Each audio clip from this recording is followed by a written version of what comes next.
नमस्कार, मी निवृत्ती बांदल, प्रभाग मोहम्मदवाडी उंडरी या प्रभागातून लोकांनी जनतेने मला कौल दिला.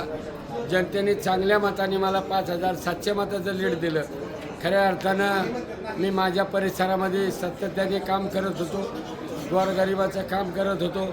मी महानगरपालिकेत सर्व्हिसला होतो, तिथं सर्व्हिस केली. मी एक मनातली जिद्द होती की मी एक दिवशी उंडरीचा सदस्य होईन, उपसरपंच होईन, सरपंच होईन.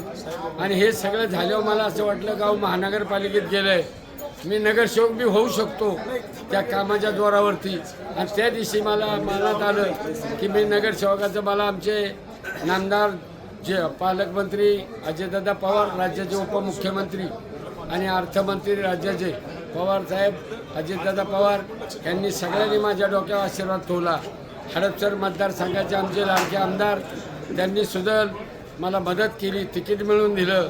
आमचे सुनील टिंगरे हे पुणे शहराचे आमच्या पक्षाचे अध्यक्ष होते, त्यांचाही माझ्या तिकिटामध्ये सिंहाचा वाटा आहे. आणि ते तिकीट मिळाल्याच्यानंतर दादानी सांगितलं, अण्णा मागं पडू नका.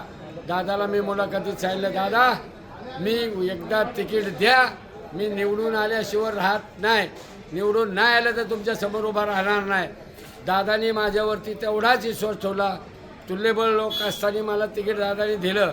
मी खऱ्या अर्थानं अजितदादा पवार, चेतन पाटील, सुनील टिंगरे यांचं लाख लाख अभिनंदन करतो. मला ज्या दिवशी तिकीट मिळालं त्याच दिवशी माझा विजय पक्का झाला असं मी समजलं. खरं तर पडदा असते, पडद्यामधून तिकीट मिळवणं हे सुद्धा इतकं काही एवढ्या मोठ्या पक्षाचं सोपं नसतं. आणि ते तिकीट मी मिळवलं, माझ्या कुटुंबाचा विजय झाला आणि मी कामाला लागलो. माझ्या डोळ्याबरोबर दादा दिसत होते, रॅलीमध्ये सुद्धा दादा आले. दादानी सांगितलं, अण्णा तुमचा अनुभव आहे पण तुम्ही निवडून यायचं आहे, मला बाकी काय सांगायचं नाही.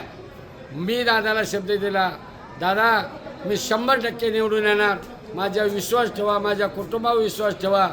आणि मी खऱ्या अर्थाने आज जनतेने मला कौल दिला. त्या तमाम मोहम्मदवाडी उंडरीच्या मतदारसंघांनी ज्यांनी ज्यांनी मला मतं दिली, ज्यांनी ज्यांनी पाठिंबा दिला, मी त्यांचं आयुष्यामध्ये कधीही ऋणी सरणार नाही.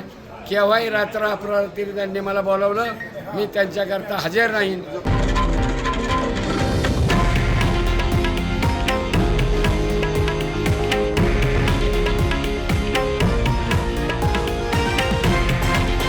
हे आहे देशातील नंबर 1 न्यूज नेटवर्क आणि आपण पाहत आहात TV9 मराठी, एकमेव.